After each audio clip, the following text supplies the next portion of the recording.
Hello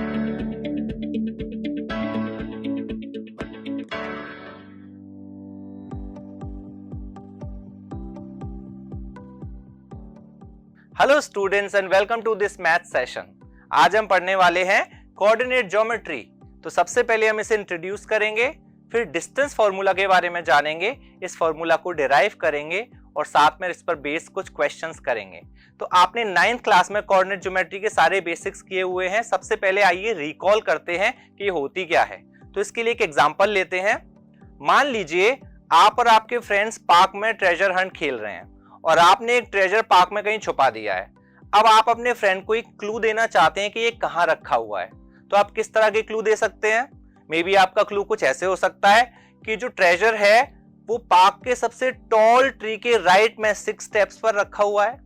या फिर आपका क्लू, एक आसान सा क्लू कुछ ऐसा हो सकता है कि पार्क में सिर्फ एक ब्लू बेंच है, उसके नीचे रखा हुआ है। ये जितने भी क्लूज हैं आप इन सब में देख सकते हैं कि आप ट्रेजर की लोकेशन बताने के लिए एक दूसरे पॉइंट का रेफरेंस देते हैं। यही हम कोऑर्डिनेट ज्योमेट्री में करते हैं। कोऑर्डिनेट ज्योमेट्री में एक कार्टेशियन प्लेन होता है, एक्स और वाई एक्सिस होते हैं, जहां पर हम पॉइंट की लोकेशन ओरिजिन के रेफरेंस में बताते हैं। So coordinate geometry teaches us the location of a point on a plane. And if you also remember, वहां पर एक पॉइंट के दो कोऑर्डिनेट्स होते हैं, एक्स और वाई कोऑर्डिनेट्स। जो x कोऑर्डिनेट होता है that is actually distance from y axis, और जो y कोऑर्डिनेट होता है that is distance from x axis. कैसे? Let's recall this. मान लीजिए ये एक कार्टेशियन प्लेन है और यहां पर ये एक पॉइंट है P और इसके कोऑर्डिनेट्स हैं x और y। तो यहां पर ये x है और यहां पर ये y है। तो ये जो x कोऑर्डिनेट है this is actually distance from y axis. You can see because this distance is x, so parallelly this distance is also x, so x coordinate is distance from y axis and the y coordinate is distance from x axis। तो समझ में आया? अब आगे बढ़ते हैं, हमारे main topic पर आते हैं, दैट इज डिस्टेंस फॉर्मूला। ये क्या होता है? ये है किसी कार्टेशियन प्लेन में दो पॉइंट्स अगर दिए गए हैं तो इनके बीच की डिस्टेंस निकालने का फॉर्मूला। तो सबसे पहले दो पॉइंट्स ले लेते हैं।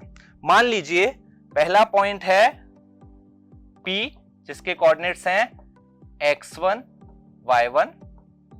एक और पॉइंट लेते हैं पॉइंट Q जिसके कोऑर्डिनेट हैं let's say x2 y2। Now we need to find the direct distance between these two points P and Q। तो ये किस तरह फाइंड कर सकते हैं? Let's see। यहां पर आप देखिए, अगर आप एक परपेंडिकुलर बनाते हैं तो ये जो पॉइंट होगा ये वैल्यू होगी x2 obviously, and this value अगर यहां पर भी एक परपेंडिकुलर बनाएंगे दिस विल बी x1। अब यहां पर एक हॉरिजॉन्टल अगर आप बनाएं डायरेक्ट डिस्टेंस तो ये वैल्यू होगी x2 minus x1 because this is x2 and this is x1। तो आप सब्ट्रैक्ट करेंगे, you will get let's say PR x2 minus x1। Similarly QR will be y2 minus y1 because this distance is y2। और इस distance को कैसे निकालेंगे? तो आप सब्ट्रैक्ट करेंगे तो QR हो जाएगा y2 minus y1। अब आपको PQ फाइंड करना है। तो अगर हम पाइथागोरस थ्योरम लगाते हैं simply we will get PQ equals to under root x2 minus x1 whole square that is base square plus perpendicular square that is y2 minus y1 whole square। तो simply इस तरह हमने distance formula को derive कर लिया। तो distance formula में हम क्या करते हैं? दोनों पॉइंट्स के x कोऑर्डिनेट के डिफरेंस का स्क्वायर, दोनों पॉइंट्स के y कोऑर्डिनेट्स के डिफरेंस का स्क्वायर, उन्हें ऐड करते हैं और स्क्वायर रूट लेते हैं तो डायरेक्ट डिस्टेंस निकल आती है। अब हम इस फॉर्मूला पर बेस बहुत सारे क्वेश्चंस करते हैं। Let's start with question number 1। तो यहां पर हमारे पास दो पॉइंट्स हैं, हमें इनके बीच में डिस्टेंस निकालनी है। पहला पॉइंट है 2,3, दूसरा पॉइंट है 4,1। So let's apply the distance formula जो अभी हमने सीखा। डिस्टेंस फॉर्मूला है x2 minus x1 whole square. इसे आप ऑर्डर चेंज भी कर सकते हैं, x1 माइनस x2 भी हो सकता है बिकॉज अल्टीमेटली स्क्वायर हो रहा है। And then y2 minus y1 whole square और इस पूरे का लास्ट में square root. Let's place the values now. तो ये हो जाएगा 4 minus 2 whole square plus 1 minus 3 whole square.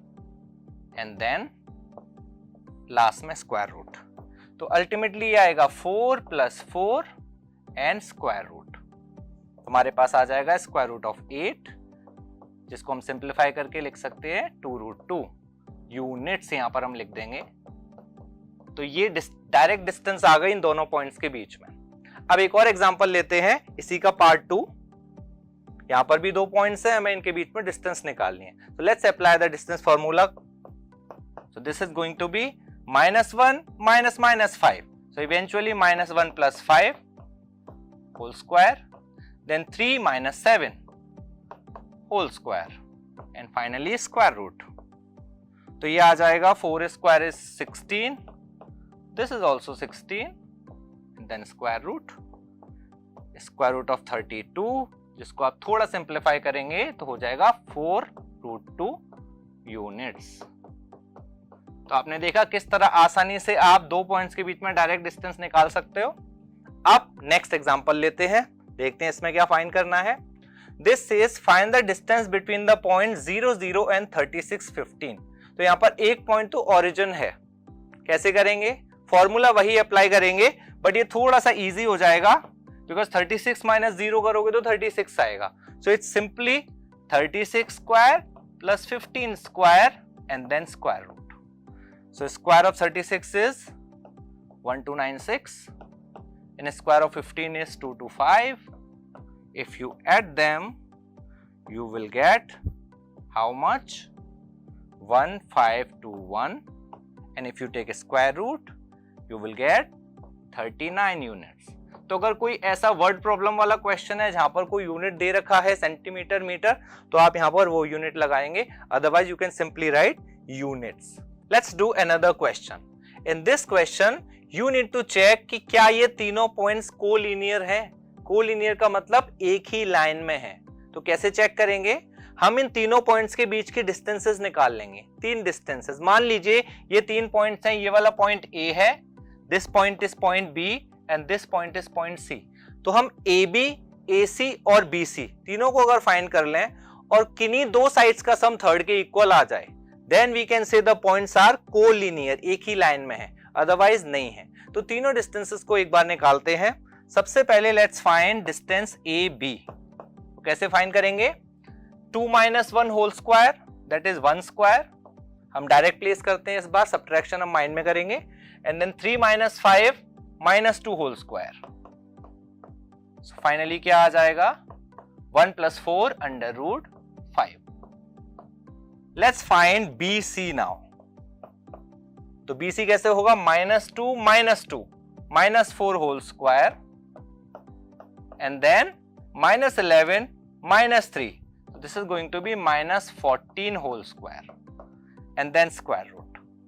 So this is 16 and then 196. It will give you √212.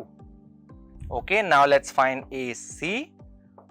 AC is going to be -2 - 1 -3 whole square and then -11 - 5 -16 whole square. This will give you 9 + 256, that is square root of 265. Clearly आप देख सकते हैं that sum of no two sides is equal to third side. यहाँ पर ऐसा कोई combination बन ही नहीं रहा है। That means the points are not collinear. अगर इस तरह की डिस्टेंसेस आती कि 2 को ऐड करके थर्ड हो जाता, then they would be collinear. तो हम यहां पे लिख सकते हैं the points are not collinear. तो आपने देखा कैसे डिस्टेंस फॉर्मूला से हमने पता लगा लिया कि ये कोलिनियर नहीं है। एक इंटरेस्टिंग बात बताऊं, इसको पता करने का एक और तरीका है जो हम आगे आने वाले सेशंस में पढ़ेंगे। जब हम एरिया ऑफ ट्राइंगल समझेंगे तब हम डायरेक्ट पता कर सकते हैं कि 3 पॉइंट्स कोलिनियर हैं या नहीं, बट वो हम बाद में करेंगे। आगे बढ़ते हैं, let's see another example. So the question is find the point on the x axis which is equidistant from these 2 points. तो इसका एक रफ फिगर बनाते हैं, एक कार्टेशियन प्लेन बनाते हैं। मान लीजिए ये y एक्सिस है और यहां पर ये x एक्सिस है, ठीक है। इन दोनों को रफली लोकेट करते हैं। तो 2, -5 लेट्स से कहीं यहां पर है एंड -2, 9 लेट्स से कहीं यहां पर है। अब एक्स एक्सिस पर एक पॉइंट है जो इन दोनों से इक्वल डिस्टेंट है, हमें वो पॉइंट पता करना है। तो मान लीजिए रफली वो पॉइंट शायद यहां पर है, तो ये दोनों डिस्टेंसेस बराबर हैं, ये दोनों पॉइंट्स हैं A and B, and let's say this point is point P. अब इस पी पॉइंट के कोऑर्डिनेट हमें बताने हैं। नाउ इंटरेस्टिंगली आपको इसका एक कोऑर्डिनेट ऑलरेडी पता है, डोंट यू नो, अगर एक्स एक्सिस पर कोई पॉइंट लाई करता है तो इसका वाई कोऑर्डिनेट 0 होगा, इजंट इट? तो हम यहां पर इसके कोऑर्डिनेट मान लेते हैं x, 0। केवल फर्स्ट कोऑर्डिनेट हमें पता करना है, हमें p के कोऑर्डिनेट्स पता चल जाएंगे। Now let's apply AP equals to PB because this is given in the question, isn't it? It is equidistant from A and B. Now let's apply the distance formula. This is going to be, यहाँ पर coordinates लिख लेते हैं 2, -5, यहाँ पर भी coordinates लिख लेते हैं -2, 9।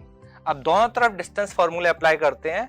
This is going to be x - 2 square plus 0 - 5 square, that is 25, equals to x + 2 whole square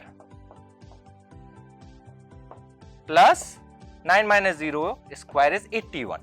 Now elaborating this, you get x square plus 4 - 4x plus 25 equals to x square plus 4 plus 4x plus 81. अब यहां पर क्या cancel हो जाएगा? X square will get cancelled, 4 will get cancelled, तो यहां पर आ जाएगा ट्रांसपोजिंग के बाद 25 - 81 equals to 8x. That will give us -56 equals to 8x and the value of x will be -7. So this point P, इसके जो कोऑर्डिनेट है वो हो जाएंगे -7, 0. तो ये हमारा आंसर आ गया. So this is the point on x axis which is equidistant from 2, -5 and -2, 9. So did you understand कैसे फाइंड किया? इसी तरह अगर आपको y एक्सिस पर ऐसा कोई पॉइंट निकालना होता तो आप कोऑर्डिनेट मानते 0, y, वहां पर x कोऑर्डिनेट को 0 मान लेते.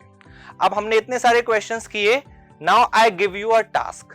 आई am giving you these questions. ये आपको प्रैक्टिस करने हैं based on today's learning, and I will meet you in the next session for more interesting topics. Till then keep learning and take care.